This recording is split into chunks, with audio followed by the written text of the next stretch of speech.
Hey, talkie internet thingy. Yeah, could you find me a voiceover podcast that has more than one person on it? It's not boring and, it's. There's a lot of VO podcasts out there, sharing a lot of insight and knowledge. But on another VO podcast, you get to hear from 3 guys who are accountability partners and who all have a different story of how their VO careers came together. Do they have all the answers? Probably not. But between the 3 of them, they've made all the mistakes you don't want to make. And hey, they're really nice guys. Well, pretty much. Here's Jake, Alden, and Troy with another VO podcast. What is up, everybody? Thanks for tuning in again to another VO podcast. I'm Jake Sanders, and I'm here with Alden and Troy as per usual. But today we got another guest from the voiceover world, one of our peers, so to speak. I had the pleasure of meeting her at One Voice Dallas, and she was awesome. I met her in a kind of impromptu improv class that was run by Scott Parkin, and I got to see her in action, and she did not disappoint. Today's guest is JENN HENRY, and she is, like us, a voice actor. She has done some commercials for like Amazon and Virgin Mobile. She's done some e-learning stuff that looks like for sorry, I had it here and then it rolled away, but she's done good e-learning stuff as well. She's done a lot of stuff. You should check out her website. She does the thing. She does the thing. She does the thing that we all do. She does the thing. Yeah. Right. Yeah. She just does the thing that we all do, and she deserves a much better intro than that. But yes, JENN HENRY is our guest today. Jen, how you doing? Thanks for joining us. I'm doing great, and I really appreciate you guys inviting me. This is fun, and you were fantastic in Dallas, and I love the whole kismet thing. I mean, we were just talking about me being like a golden retriever with a tennis ball, and walking into a room and being more comfortable. And, you certainly are living proof of that, of my having accosted you. But it was 100% welcome. I loved it. It was like, hi, we're friends now. Yep. Well, I actually told this story on the podcast like a week or two after I got back from I got back. I only live like an hour away from Dallas, but like it was whenever we recorded one of the episodes afterwards is like the next morning, because I showed up on Friday, and then the next morning on Saturday, I got there early to get my coffee because I was volunteering, and I got my coffee and walked out into the little restaurant there at the hotel, and I look over and I see you sitting there with a bald man and this blonde lady, and then Chad, who was also a volunteer, and I was like, I'll go say hi to them and have, just see how their mornings are going, and then that bald man turned out to be Mark Ryder, and then Laura Shriver's sitting there as well, so I mean, I got to sit, and then you were like, hey, sit down. So I was like, okay. I'd never met Laura Ryder or Mark yet. So it was great to just kind of sit down and talk with you guys. How'd that go for you? It went great. I mean, like, cause like it was what it was. I mean, like there was just like, she said, like she barely knew me outside of that improv class we have. And that was a great situation to be in, of course. But then she's like, just sit down and have breakfast and, sit while we're sitting here eating breakfast and just shoot the Mark, shit. Mark didn't scare you at all, did he? No, he's a great guy. He's a great guy. I love his persona. I've coached with him for probably a year and a half. Yeah. And we both, we got horses and, we got all that going in common. And I know that guy on a different level than what so many people hear of him. He is such a good person. He's incredible. But his aura that comes across, and I love the way he sounds, and I'm not going to compare him to this marketing guy that I see sometimes that I don't really have, but he does. He has that get after it thing, and I love that about him. Well, that's the same thing about Jen. She's just so welcoming and so like we talk about a lot that the voiceover community is full of great people, and Jen is absolutely one of those people. And she was just so welcoming to me, and it made me feel really good and comfortable to sit down with some of these heavy hitters and just talk about whatever at breakfast. Yeah. Yeah, and she's one of those people, comparing back to Mark, she's not afraid to be herself, and that's what makes you great in this industry. Oh, big time.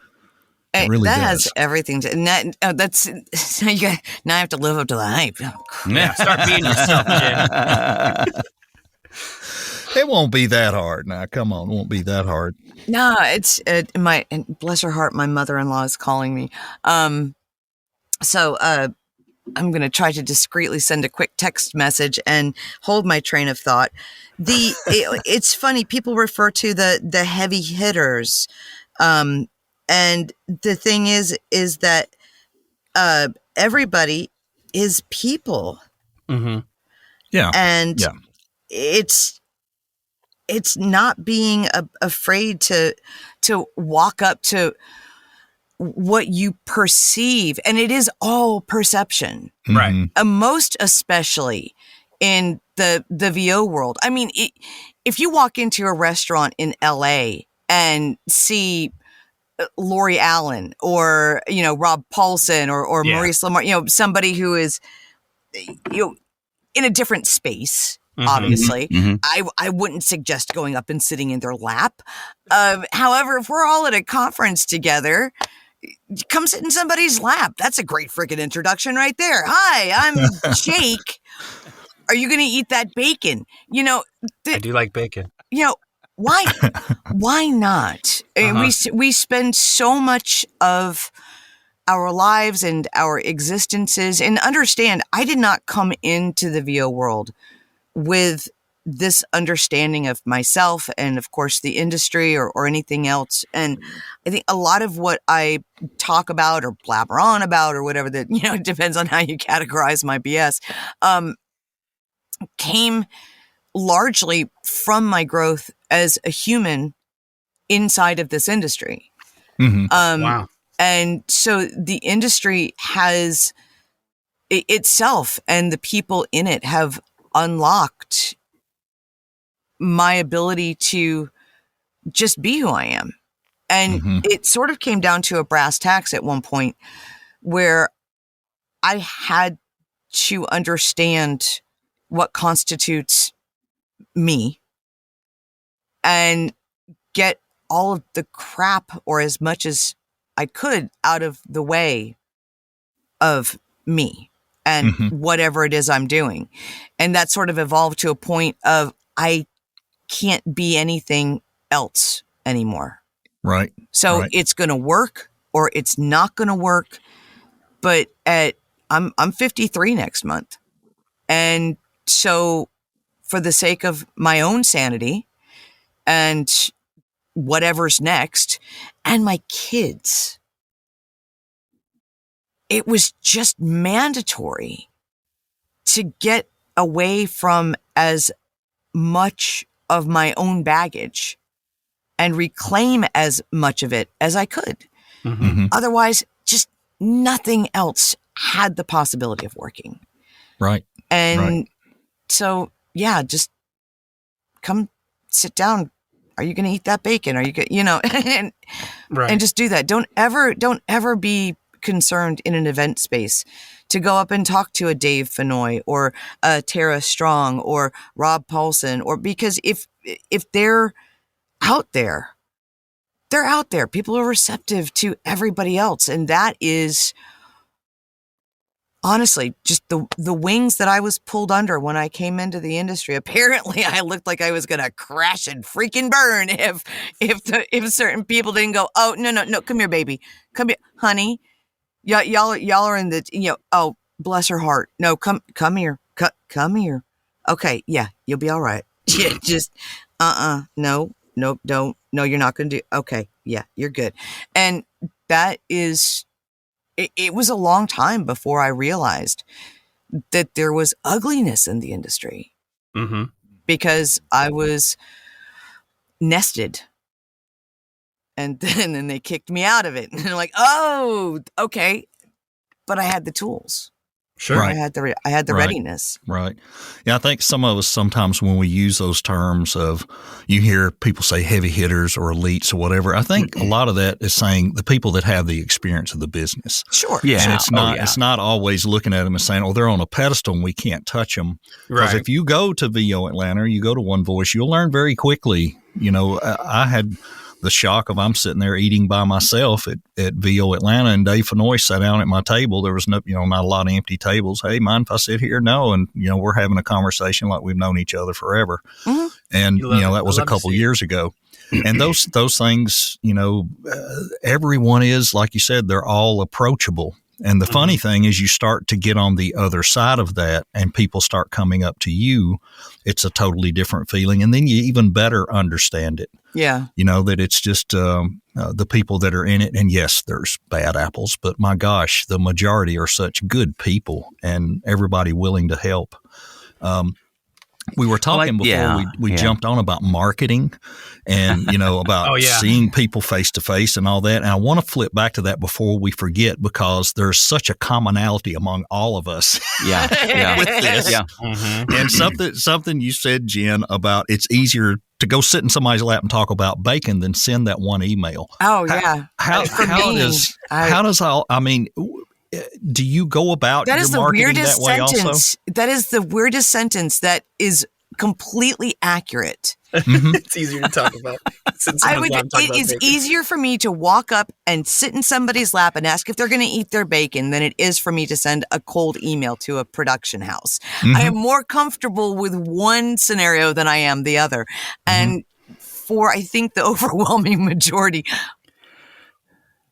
one would be just absolutely unthinkable.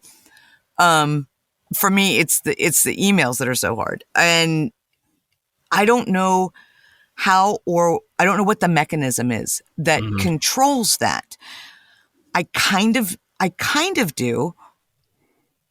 At the same time, my understanding makes no sense whatsoever. Even having had it explained to me, you know, by somebody grabbing me by the proverbial ears and saying, they might be looking for you. Right. You know? Right. You never know until you send it. Right. Yeah. But I agree, because for me, even if I go to a class and I learn what that email needs to look like, it still doesn't look right to me. No. Because no matter how many I send, I'm also getting those.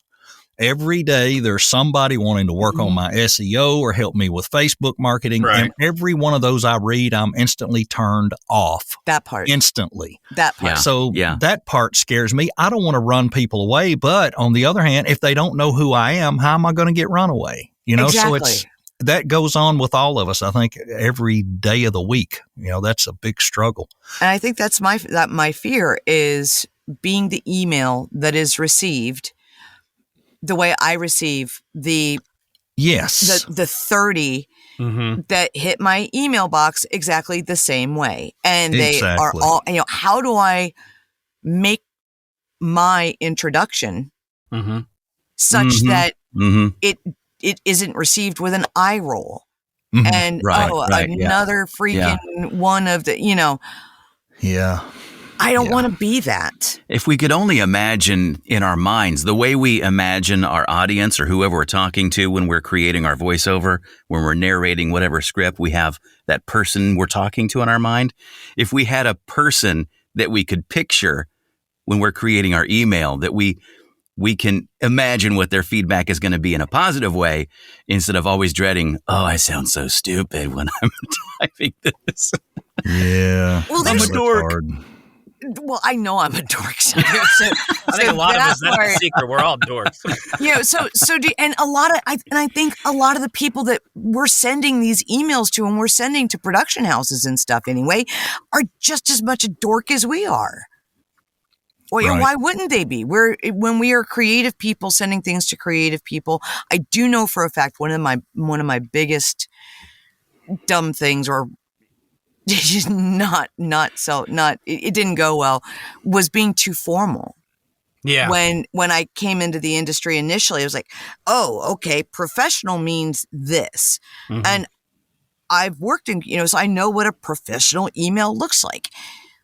And then sort of coming to the point of understanding each profession has a different language. And I would love, again, to find that mechanism that just flips the lock, that says, okay, here are your resources.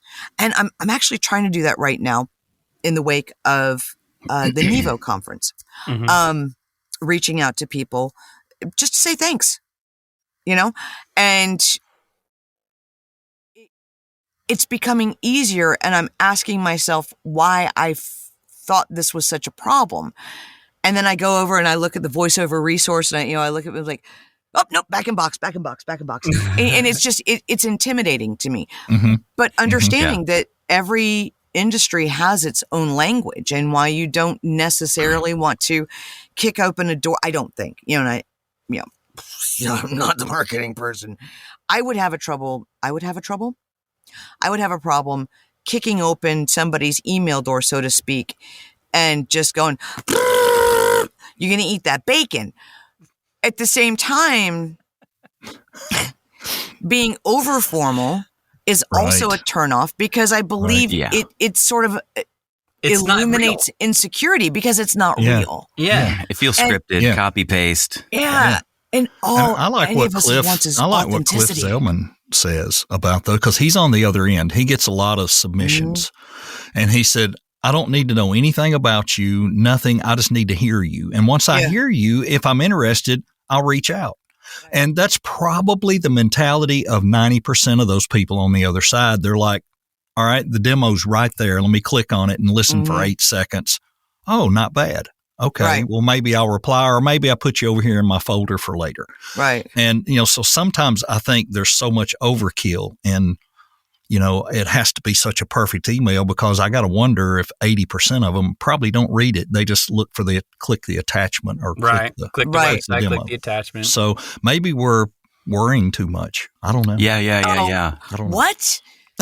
Yeah, I maybe that's the case, Jen. And I don't. If you're hearing this for the first time, I apologize, but Epiphany moment. Are you kidding me? I think we're putting a little much into this marketing. It's not beyond the realm of possibility that a bunch of creative people are entirely neurotic and overthink things. Yeah. And speaking of don't let that get out. Speaking of creatives and all that, now all of us came from different backgrounds. This has not been our thing for centuries. It's only been for so many years.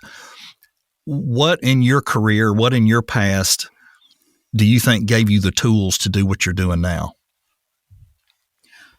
I have a radio background, which to some degree can be the kiss of death for people.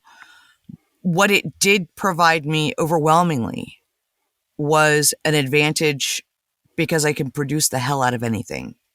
So I knew coming in how to produce my own stuff, how to edit my own stuff, how to make audio sound really good. Mm-hmm. So, because you can have it's hard to overlook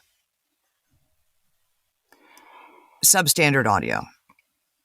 And I didn't realize, obviously, the advantage that may have been.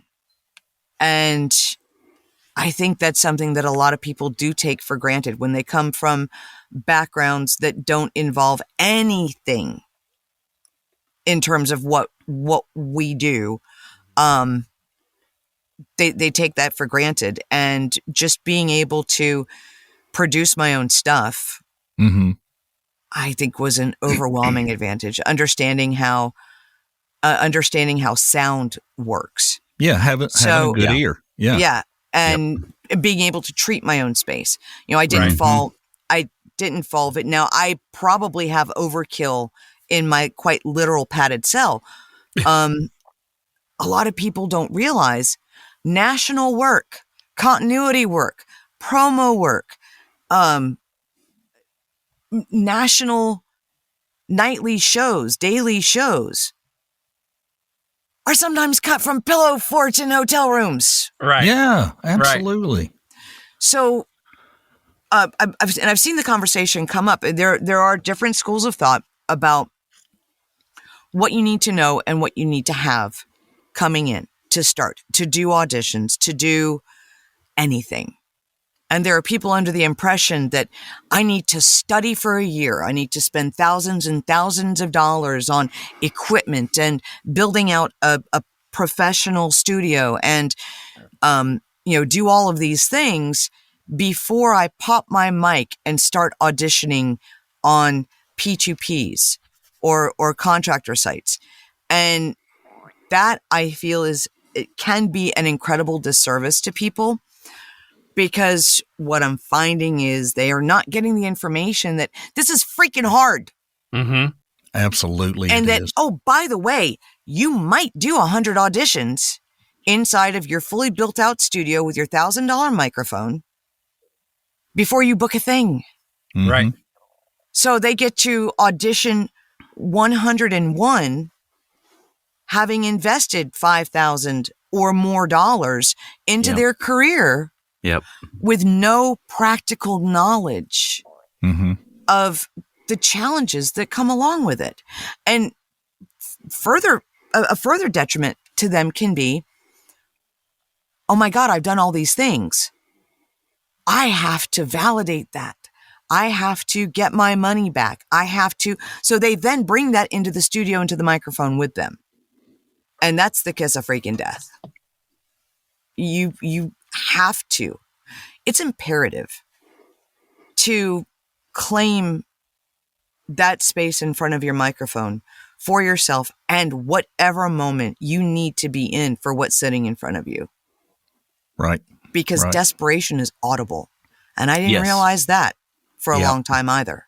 That's great advice. You Yep. can hear that. Yep. You can hear somebody overthinking. You can hear when a talent is trying to make Right. it right. Absolutely. So the concept that I have to do it right is always going to be detrimental because number one, there's never a right. Right. Or, I mean, correct. Yeah. They don't know until they hear it.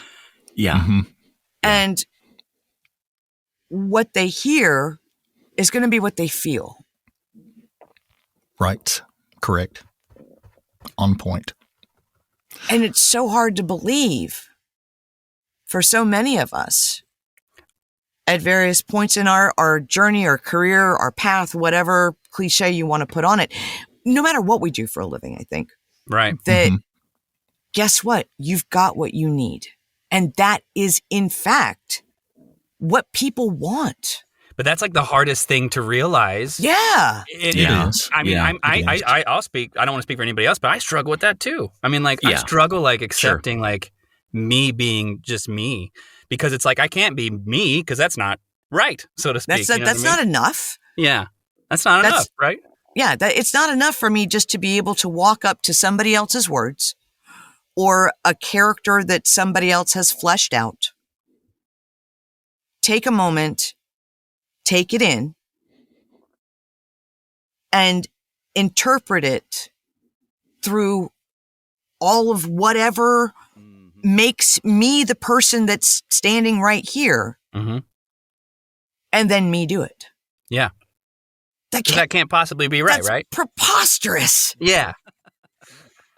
But somehow it is, and that's still like the hardest thing to grasp. That is one of the hardest things to grasp. It is. And It that is. kind of ties back to like something you said when we first started the podcast, how like it took you being in the industry and like talking to people and like basically the industry kind of shaped you into realizing like Mhm. I just need to be me, It right? kicked my ass into realizing that. Yeah. Because there were parallel things in my life, and people in the industry are very perceptive. They see things that we don't believe we put forward. Why? Because they have to. We have to. Because if we're not observers, how can we effectively interpret something to put it out there with some level of authenticity effectively? Yeah. Yeah. So in that, I believe the people who are able to do that most effectively are those who are more observant to individual human condition, seeing past whatever somebody puts out there to who they actually are. And maybe someday that person finds who others see. Mm-hmm. A lot of times they don't. It depends. But having the benefit of people around me who saw significantly more and significantly different elements of me Mhm. that I didn't recognize. And they hung in there with me until the day I saw it and went, oh, okay, this thing. Do that. Do that. And that thing ain't pretty. It's messy. Mm-hmm. And right now it's not wearing matching socks. And that's fine because there's a lot of mismatched sock in the world. Right. And right. What makes me batshit makes me successful. Yeah. Good point. Good point. But you could, but it's because you own it though. Like, it's because you accept it, you embrace it, and you use it the way it should be used. Yeah, and I can't hide from it. You can't hide from it, right? If you stop hiding from it, that's kind of like what initiates this stuff, like for oneself kind of thing, It is, and as weird as it sounds, it's not necessarily an easy place to get to. Mm-hmm. Because you got to pull things out of boxes and, before you can throw them away and go, I wore that. Mm-hmm. And we're talking about moments in time that, whether you're pulling something out of the back of your physical closet or out of the back of your internal closet and being able to say, wow, that was a really bad choice. And I made it. And these were the consequences, positive or negative. Mm-hmm. And you sort of face and move past whatever horrible feelings may go along with it, whether it's, those feelings of guilt or shame or whatever. You're like, shit, I did that. Okay. Yeah, this happened and it's mine. And I did that, or I was responsible for that. And now I can be accountable for that. And being accountable is one of the most liberating experiences I think anybody can have. And that's very different from blaming yourself for things. Yeah. But just like, wow, I jacked that up. Is there a way I can help fix it? Nope. Okay. That you go. Right. Yeah. On to the next one. You move forward. Yep. You have to. And feeling guilty, that just weighs you down. Guilt's a funny thing. And I think a lot of us are burdened by guilt and a lot of those feelings. And that has a lot to do with what keeps us from where we need to be. Well, I feel guilty because maybe I should be spending this time or this money or this effort or this whatever, or I shouldn't leave home and do this thing, or I shouldn't take extra long time in the shower for a moment of, that to win that hypothetical argument in my head.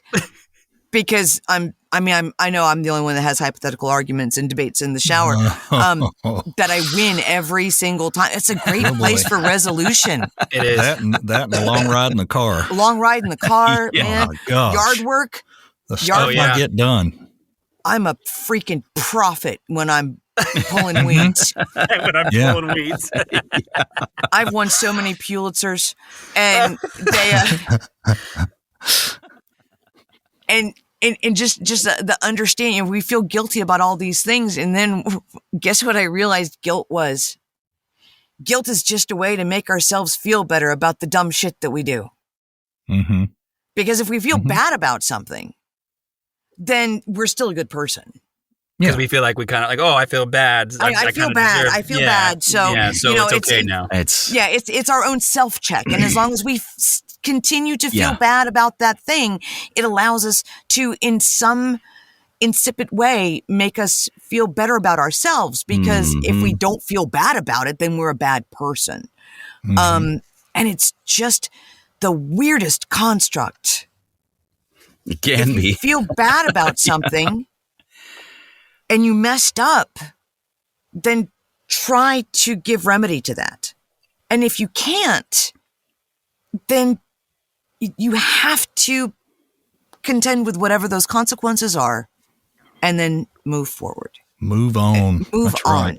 Got to. Because you're not helping anybody. Right. No, Nobody feels better because you feel guilty. Nope. Well, and sometimes you can replace. Yeah, what I know you it's should, weird, right, Jake? Yeah. Yeah. Like Sometimes damn. you can replace what you should be doing in assessing your work accurately, so you can make those micro improvements along the way and get better each day.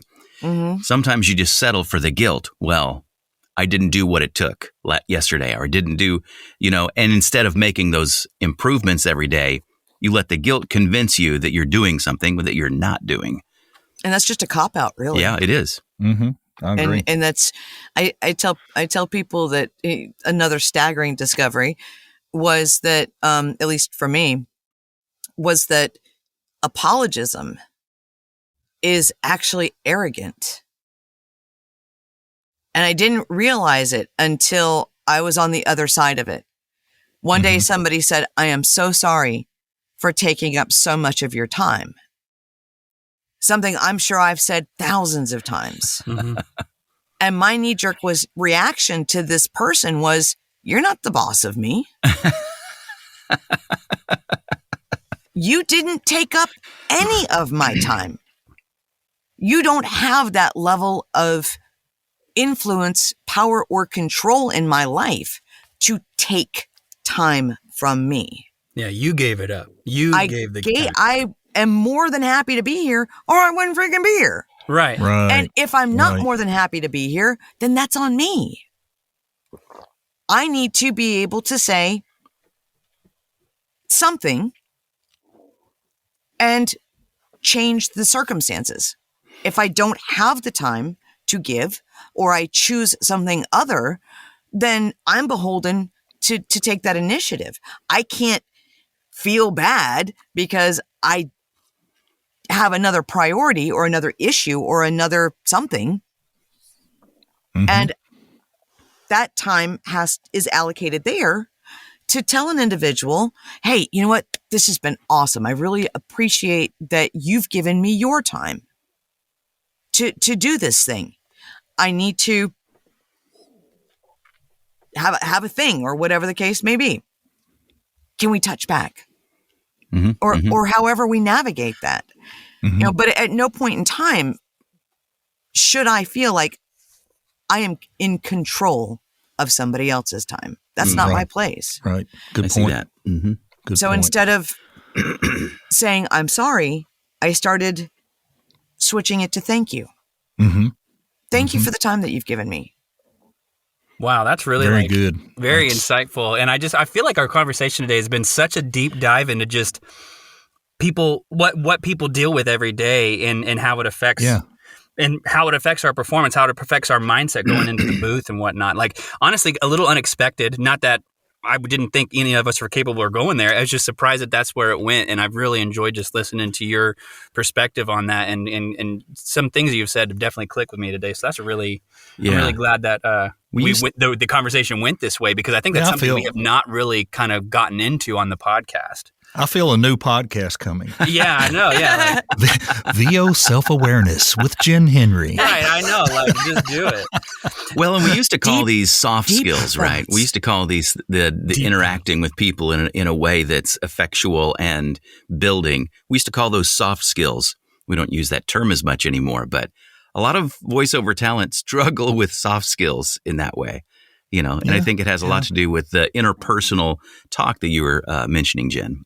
And that's what it is. I've seen it just, hashtag narrator, soft skills, building things, and things like being on time, things like not saying, "Jesus, what do you want?" when somebody calls. These are great soft skills to be acquired in a work situation. I find that because so much of what we do in a way is, to me, is maybe just sort of in the process of living that we bring into spaces, and more than just a soft skill to learn in a workplace. It all just stems from where we came from and what we learned and what we feel about ourselves and what we've sort of, how we fit into the constructs that have been built around us, either by society or previous workplace experiences. all the way back to family upbringing and what we were exposed to, and so many different facets, which as performers are highly beneficial to us when we allow ourselves to actually look at them and accept them and embrace them as positives, because as compartmentalized as we like to be, these are all things that make up who we are. And you can use Right. them. We Absolutely. have to. We have to. To kind of switch gears just a little bit, like I had mentioned, I met you in Scott's improv class that he did, just kind of spur of the moment there at One Voice. How important, and we've talked about it one time that I can remember on the podcast, like how important do you think it is that everyone kind of, and I do mean everyone, not necessarily voiceover, but I mean, improv is such a powerful tool. And not just voiceover, not just acting, but like in people's day-to-day lives. I've taken improv classes here and there, and every time they'll say this is for everyone. This is not for This is not just for performers. I mean, it helps people like with their interactions, at work, with interactions, when they're out and about, kind of thing. Like, I read on your website that you have improv experience and whatnot, and of course you do. I mean, I know this about you, of course. So I just wanted to get your thoughts on improv in life, and how what people can discover about themselves through improv, and what that does for people like you, or what it can do for people. I believe improv at its core is beneficial to anybody who talks to other people ever. Yeah. That would be true. Because the key to effective communication isn't talking, it's listening. And being fully aware of your counterparts. Because effective improv can only come from listening, not from talking. And that's even just a scene that you improv by yourself in a room alone. Because at some point in time or another, you have to have listened, observed the world around you to let in these things that you're drawing on to fire in your head when you're in an improvisational scene. Now I'm in a coffee house. That's great. Castanets. Okay, and we're back. So the ability to listen in any circumstance is always greater than the ability to speak, because communication doesn't necessarily come from language itself. Proof? Go someplace where there is an international community or a diverse community in any way, shape, or form. Watch two people having a conversation in a language you don't speak. And if you listen to the prosody, you watch their gestures, their expressions, you can get the gist of that conversation, even if you don't understand a single word. When I talk to people, a great study in acting and getting the understanding that language itself is probably the smallest part of communication. Watch something in a language, watch a TV show in a language you don't speak without the subtitles and see if you can follow it. And moreover, how long it takes you to follow it. Because if you watch and you listen and you observe, you can interact with what's going on that you're seeing on the screen, even if you don't understand a single word of it. It's a different processing point. And we can have such an incredible understanding of one another by observing and listening. Unfortunately, the general communication structure is backwards because we listen long enough to come up with what we're going to say next. So we're not listening to take in. We're not listening to receive. We're listening to respond. And that bunges up a lot of communication. When you walk into an improv situation, honestly, a conversation with a stranger, that's an improv situation. 100% improvisational situation. Yeah. The scene has been set for you. Maybe it's not a silly scene, but the pretense doesn't change. Nothing changes about the fact that you are performing improv when you walk up and meet somebody that you have never met before. You walk into a space where you've never been before. You are in an improvisational situation. Yeah.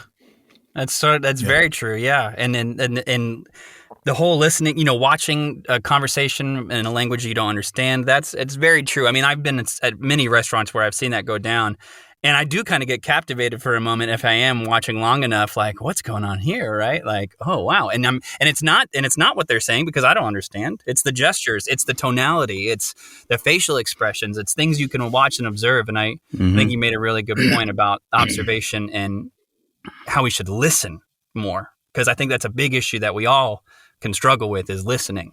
Because we all have our own agendas. We all have Sure.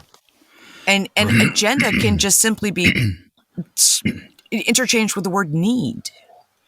If an agenda is something that we think about in terms of a plan, okay, but really our agenda comes from what we need or a perceived need. And I have found sort of in life, if we sit and we listen and we observe, we might find that our need and our agenda is already being met. But if we don't see that it's being met, then we're going to act out in a particular way.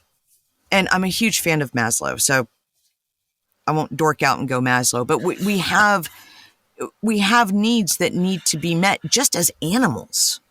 We have needs that have to be met. And if we don't feel as though those needs are being met, we're going to respond to our environment, to the people in our environment, in very particular ways. And we all know people who do. Will taking improv classes necessarily change everything around us? No. What it can do very much is break down barriers to how we listen and how we receive the things around us. So we're better informed when we respond. And sometimes it's just freaking funny. Yeah. Right. Right. That's a great place to lose fear. Mm-hmm. And become more self-aware in a moment, because when you do improv, pardon me, when you do improv, if it's going to be successful, you can't stop and think about what the right thing to say is going to be. Mm-hmm. Right. Otherwise, it just throws brakes on everything. It forces you to get rid of things that stand in the way of what is actually real. And sometimes if you're in a scene that is intended to be silly, brilliance happens, because sometimes the first thing that comes to your mind is incongruent with the scene. That makes it funnier. And if you can move forward with that without going, oh, that was dumb, I shouldn't have said that. No, then the person that you're with is beholden to work from that. And it just is such a liberating way to learn to communicate at an entirely different level. And know that you're not always going to be communicating in the same way as other people. But knowing where you are and listening to them, that will help you hear their agenda. That will help you meet their needs more efficiently. And sometimes when somebody has their needs met efficiently, that will give them a moment of pause to go, okay, wait a minute. That need was met. I wonder if this need's being met. Oh, and not that you taking improv is going to change somebody else's life. Right. But when we're in the presence of people who have sort of glaring self-awareness, it can provide a safer place for us to develop some of those same things. I'm not afraid to dance in the grocery store. And that started with my kids. It had nothing to do with expressing myself. It had something to do with not dying in the freaking grocery store. And you know what? Singing in the grocery store and dancing with your kids in the grocery store is a hell of a lot better than chastising them for, don't touch the cucumbers. So my youngest is autistic, and it's like, dude, there is nothing that he can't have to touch, especially when he was younger. But you know what? If we were dancing at the basket, that's where his focus was. Right. And I didn't mind. I didn't care who looked. Sure. And a lot of people are afraid of, what will people think of me? You know what? People will think that I am not curled up in fetal position crying because I'm wearing my youngest like a hat. And my oldest is, writing a thesis on something because he was born smarter than me. I didn't actually know it until he started to talk, but. So we're so afraid of what everybody thinks. That is so true. And I think that carries over into what we do. Everything. It shows up. Everything. Yeah. Yeah, it does. That ability to listen to somebody and to pull what they are seeking, do they need to be, are they looking to feel loved? Are they looking to feel this? Are they looking to hear that? Mm-hmm. If you stop and listen, you can determine that, and then your answers become that. But if you are, like Jen said, if you're already prepping a reply just to look good or make you feel better, you're not helping yourself at all. I see that all the time. I've got certain family members who are quick draw McGraw. You never finish saying what you're going to say. They're already answering because they want to look smart. But they don't really care what you're talking about. They just want to tromp over you. Mm-hmm. And that's no fun either. Yeah. Wow. I feel like I've been to therapy and I owe somebody money and I need to get off the couch. Yeah, I mean, I really feel like this was this is like when we go back and listen to this episode, I feel like, and when others do too, I just feel like it's going to give them something that we just haven't had on the podcast yet. Like, yeah, for real. We've not really talked about voiceover, but we've talked about like an essence or the essence of authenticity in voiceover, in a sense. Even though we haven't just been talking directly about voiceover, it's just talking about being yourself. And how often do we hear be yourself, or be authentic? That's what they want. Like, that's what people are wanting to hear, but yet we get in the booth and we just can't provide that. You know what I mean? I say we try to do it. That's the problem. Try to do it trying to be authentic. And if you'll just be freaking you. Yeah. As if authenticity was something you could put on, right? Right, yeah. And the struggle has come in lately with me as I've been coaching with Tom Antonellis on dialect reduction. And I told him up front, I said, Tom, I want to find certain words that are absolutely murdering me, but I also do not want to lose my authenticity. And that became a big challenge because I don't know that you can do that totally. Can I help?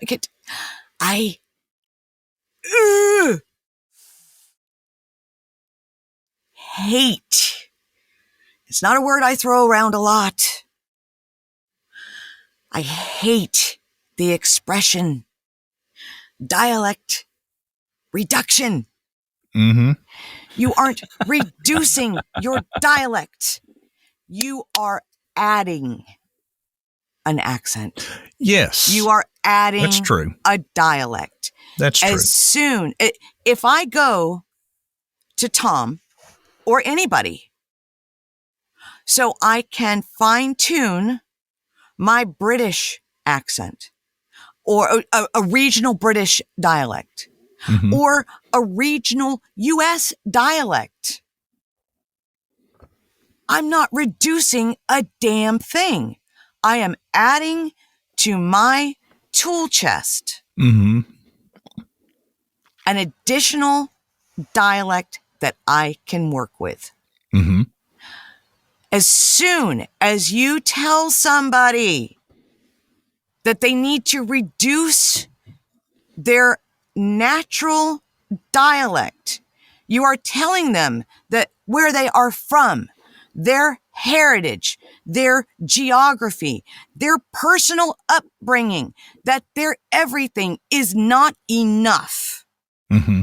And that it's not good enough to do what you want to achieve. And that is bullshit. I'm kind of passionate about that.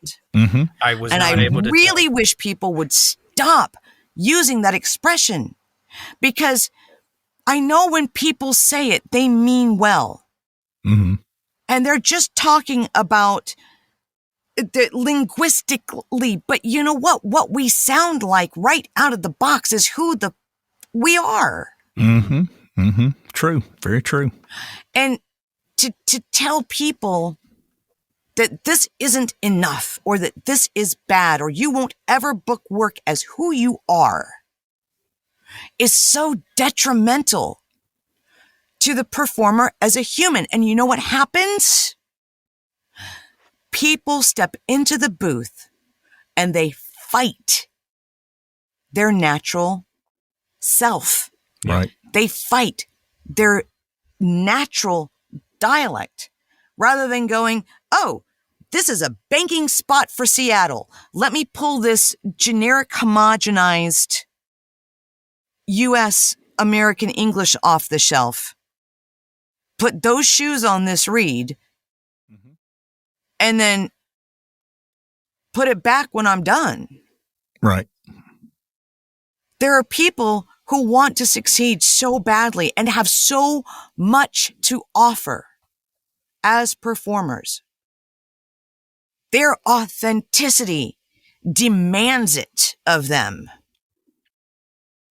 And they go to a conference, they go to a something, they do a something, and they and are told, well, you sound too whatever. Right. Mm-hmm. Stop it. I mean, that's pretty much Stop it. what we do. We get in our own way. And like you had mentioned, you got to unpack a lot of things, and you just got to get out of your way. Mm-hmm. We have people putting stuff in our way. Right. By telling us right out of the gate. And there's a good chance that we're already neurotic as shit before we even open our mouth and display who we are and what we sound like. Mm-hmm. Yeah. And then we have somebody say, you're not enough. You have to change this thing about who you are at your very core. Mm-hmm. One of my first coaches, who just, and I won't mention a name yet because I talked to him yesterday and he is retiring at the end of this year. He told me when I went to the first workshop, he said, when you were introducing yourself, I was like, oh, geez, oh boy, listen to that accent. He said, and then you read for me. And I said, forget all that. He's fine. Don't worry about it. And you embrace that. But as you grow your business, and I guess that was part of the thing as I got into this full time a couple of years ago, I thought, what if, and I did look at it exactly like you're saying. I said it the wrong way, but I did look at it as adapting another club in the golf bag that said, I can pull a Gen club for this read because it's about software or the cloud or whatever. Yeah. And I know exactly which words by looking at the script where I will sound totally Gen If I hit, I can't say get, it's got to be get. I can't say this, it's got to be this. I don't really change a whole lot except a handful of words, and it does sound a lot different. And you're right. It's just pulling that club, pulling that character for that one read. But then I turn right around and go to other stuff. If they don't specify it, they're going to get good old natural me. I get booked for that when they sometimes say that's not no regional accents. But what if you hear it and you like it? What if it has just enough of that it's different? And they like it. And you're right. It does. And I get booked for that all the time. Well, sometimes that's your second read, Troy, is you hold absolutely. back and then you just turn it loose with your Southern, Yeah. Just let the give them the option. Let the second one go all Texas or whatever they want in there. Well, I can do that too, honey, because I'm from Central Florida. There you go. I'm a Polk County native. But interestingly, I didn't grow up. My sister has more of a Southern accent than I. I grew the people who were sort of linguistically responsible for me in terms of parents and my mom and teachers, they happened for the most part to not have Southern accents. And that's the only thing. And I have a bit of a hearing impairment, and that's the only thing really that I can attribute to my not having a discernible Southern accent. Right. It is that I learned to speak with a very homogenized, northern leaning homogenized dialect, despite the fact that I was in Central Florida. So I think we're going to see over the next, I probably won't see it. I'll be dead and gone. But over the next 25, 30 years, I think we're going to see a lot Troy of the has Southern, plans. well, we're going to see a lot of the Southern diminish because there's so much influence of other areas of the country now moving here, and the kids in school are hearing it different. The Appalachia's not going to go away. The people that live in hollows and caves, that's going to always be there. But in the Nashville area and those type areas, we're seeing that become less accented, the larger cities in the South. And that's going to continue. So I think that's why sometimes it's now becoming a little more accepted. If it has just a touch of Southern in it, they seem to like it. It's friendly, it's down to earth, it's grounded, and it works okay. It's salt of the earth stuff. And that's, that's people's perceptions of regionalities and what positives those bring to the table. I believe marketing is starting to realize that, and most certainly in the last few years, that everybody isn't a 30-year-old white guy. That no offense, Jake. That every mom doesn't sound like this. You know what?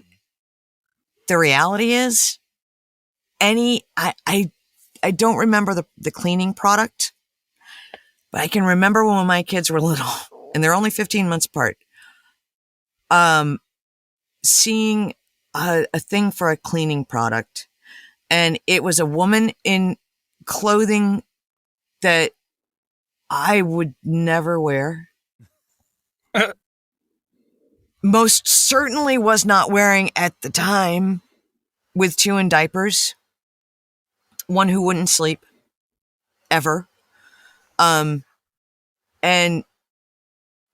it showed the baby on a white carpet, and the white baby on the white carpet crawled onto linoleum that had a little After Effects sparkle on it. And I'm like, I hate you and everything about you, and I want you to go away.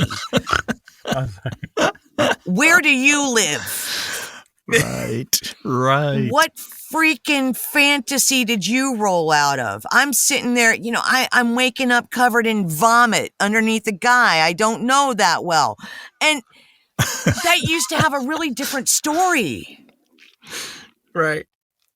It's just because I fell asleep after my kid puked on me in the middle of the night. And it's the reality of sounding like a tired mom. Or snark is coming into the picture. Because what's the opposite of BS? Snark. Right. We're not kidding, because we're brave enough to we're brave enough to give this woman money to sound like she did when we talked to her on the phone, Yeah. Right. Exactly. So the natural thing is in, and I love that. I saw that you booked something recently too with sounding like you, Troy. Yeah. Well, Troy's always booking that his natural sound. I know. Because it's real. Yeah, it's real. Yep. Real is what matters. Yeah, well, but my wife would like that to double. So The bookings, yeah. yeah, no We pressure. all would. It all comes with time, and yeah.